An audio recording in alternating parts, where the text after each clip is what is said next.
今回はソーヤー博士と共に非人道的な実験を推し進めていたプレイタイム社の山間部、レース、エディ、ステラについてです。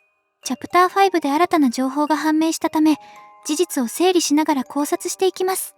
中には、これまでの印象を覆す意外な事実も含まれていました。この動画が参考になったら、ぜひチャンネル登録と高評価をお願いします。レース・ピエール。レースは、エリオット亡き後にプレイタイム社を引き継いだ社長です。エリオットのラット実験を継承し、それを巨大化計画へと拡大。さらに、問題児とされていたソーヤーをホワイト博士と共謀し、実験体1354へと変えた中心人物でもあります。会社の最終決定権は全てレースにあり、ロングサイドアウティマルズシリーズを却下したのも彼の判断でした。時期は不明ですが、好みや経営的視点が色濃く反映された決断だったと考えられます。レースは複数の科学者と手紙のやり取りをしていました。ソーヤーからは、ニューラルマッピングによって孤児不足を解消できるという報告が届いています。これは巨大化計画の転機になり得る重要な内容でした。一方でホワイト博士には返信をしているにもかかわらず、ソーヤーには返事をしていません。この差は意味を持っている可能性があります。孤児を実験に使用すれば施設の維持費は下がる。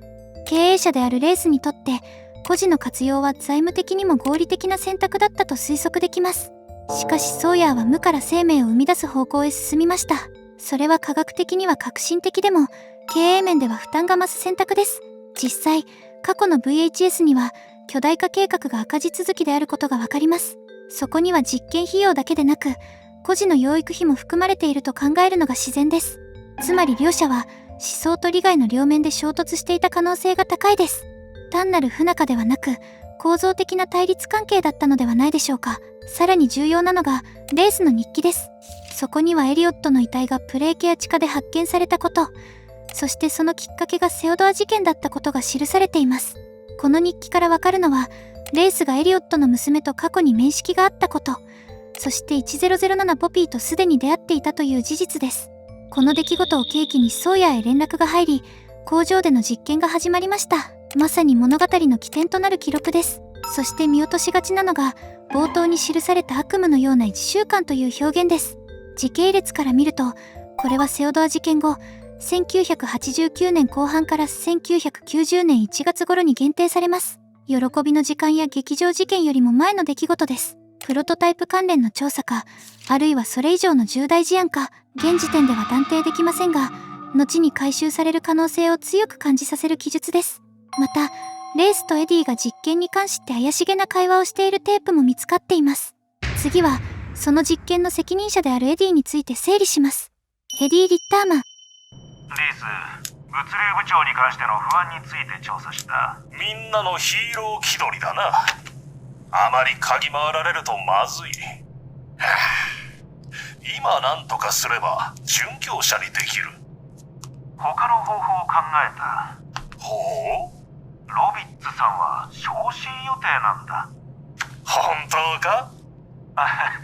彼を味方にすればみんなのヒーローでいられない。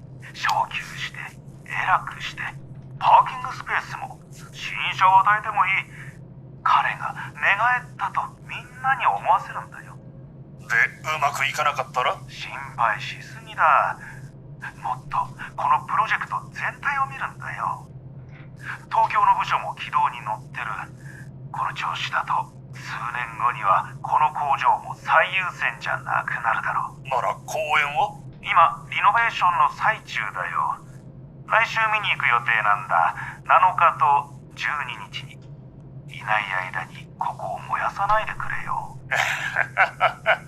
気をつけるよ。だが正直ここは日に日に危険な場所になっている気がする。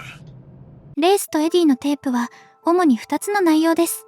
一つはリッチに関する話題、もう一つは新施設についてです。一応英語版と照合しましたが、内容の差異はほとんどなく、意味も一致していました。まず注目すべきは、会話の中に東京支部と思われる存在が示唆されていた点です。これは単なる言及ではなく、プレイタイム社が海外展開を本格的に進めていた可能性を示す重要情報です。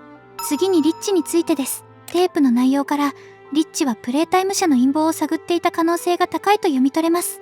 幹部側が慎重な態度をとっていることからも、内部で緊張状態が続いていたことが伺えます。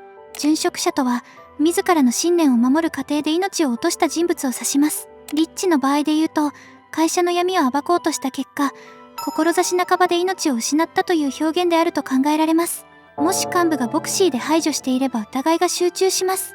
だからこそ、動くに動けない硬直状態が生まれていたと解釈できます。さらに興味深いのは、レースとエディがリッチを味方に引き込もうとしている点です。同様の働きかけはステラにも行われていました。実験の妨げになる人物は排除されるか、あるいは共犯関係に取り込まれる。この構造が見えてきます。拒否した場合の処遇については明言されていませんが、ボクシーの存在を考えると穏やかな結末ではないでしょう。次に時系列です。エディは7日と12日に新施設である公園へ視察に向かう予定でした。テープのタイトルには1995年8月とあります。自然に考えれば、最初の視察は8月7日です。1995年8月8日は喜びの時間です。その前日に工場を離れる予定があったという事実は極めて重要です。もしこのスケジュールが実行されていたなら、エディは喜びの時間を免れた可能性があります。しかし、ここで別の可能性も考えられます。7日に視察へ行き、その日のうちに工場へ戻っていた。つまり翌日の喜びの時間に巻き込まれた可能性です。会話の中で海外という言葉が出るため、プレーパークは遠方にあると錯覚しがちです。ですが以前の考察通り、プレーパークが工場の敷地内に存在していた可能性が高いなら、これは出張ではなく敷地内の視察だったことになります。地域を書いてないのも工場内である示唆なのかもしれません。さらに、ここで触れてるプレーパークが、1983年にエリオットが作ったパークを指すのであれば、後のリノベーションという工程とも整合します。リノベーションとは単に古い建物を直すのではなく、既存の建物を生まれ変わらせる改修のことです。こう整理すると、モブは8月7日という絶妙な日付を置くことで、エディが生きているかもしれないと思わせつつ、実際には喜びの時間に巻き込まれていた可能性も残す。そうしたミスリードを仕込んできたとも解釈できます。他資料では、この公園はプレーパークと呼ばれ、正式名称はプロジェクトガーデンワールドと記されています。さらにアジアでも計画が進行していたとあり、その名称は新たな始まり。なんと英語表記でも日本語で明示されていました。これは偶然ではなく、意図的な設定である可能性があります。東京支部との関連性も含め、今後の物語に影響を与える布石かもしれません。そしてチャプター5で判明した新事実があります。エディのオフィスにあるネームプレートには、エドワード M.N. リッターマンと記されていました。これによりフルネームが確定しました。さらに診断報告書も発見されています。1995年当時49歳。想像していたよりも若かったので、ちょっと意外でした。症状は次の通りです。太ももの筋肉の萎縮による転倒リスクの増大。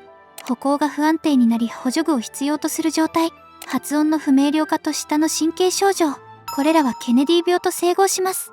ケネディ病は直ちに命を奪う疾患ではありませんが、進行性であり、長期的には運動機能に大きな影響を及ぼします。エディは実験プロジェクト全般を指揮している立場です。この診断情報は単なる設定ではなく、物語構造に関わる伏線である可能性があります。ここからは、病状と8月7日の行動、そして喜びの時間との関係をどうつなげるかが重要になりそうです。ステラ・グレーバー。多くの方が気になっているであろうステラについてですが、結論から言うと、チャプター5では関連情報が一切登場していません。シリーズを通して皆勤賞だったステラが、今作ではどこにも出てこないです。さらにクレジットにも記載がないため、少なくともチャプター5の範囲では登場しないことが明確です。では、なぜステラだけが消えたのでしょうか。ステラはプレイケアの責任者であり、孤児に対して調整という非道な処置が行われていた管理側の中心人物です。今回の舞台はラボが主軸でしたが、孤児やプレイケアの扱いは物語の根幹に関わっています。だからこそ、資料の一つ、あるいは会話の一言としてでも名前が出てきても不思議ではありません。それにもかかわらず、テープにも VHS にも登場しない、一部のファンが予想していたリリーの被験体だったということもなく、完全に存在が空白になっています。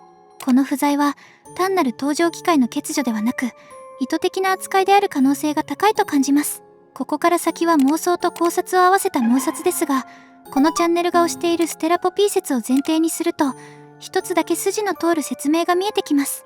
それは、ストーリーが当初の台本から変更されたことで、ステラを今出してしまうと矛盾が生まれる可能性があるという点です。つまり、後に回収される核に近い人物だからこそ、今回の段階では慎重に伏せられているのではないでしょうか。ライトユーザーの視点に立つと、ステラはプレイケアの偉い人という程度の印象で終わりやすい人物です。そのため、登場しなくても違和感を抱かないプレイヤーも多いはずです。だからこそ、モブはそこに隠しやすい余白を見出し、あえて情報をゼロにするという手段を取った可能性があります。今は何もない。しかし、その何もないこと自体が静かな暗示になっている。ここ一番でステラが物語の要、ポピーの姿で登場するための意図的な空白なのかもしれません。そして、皆勤賞だったステラが消えたことで、人間側で全て出ているのはリッチとレースだけになりました。ちなみに実験体としては、ポピーとプロトタイプです。主人公候補のリッチは幹部の誘いを受けて闇に落ちるのか。さらにエディは喜びの時間を免れていた可能性まで出てきました。ここまで揃うと、山幹部の動きが今後の展開に直結してくると見て良さそうです。加えて、プレイタイム社の東京部署と思われる存在まで示唆されました。可能であれば、転職して働きたいですよね。皆さんもそう思いませんか？コメントで教えてください。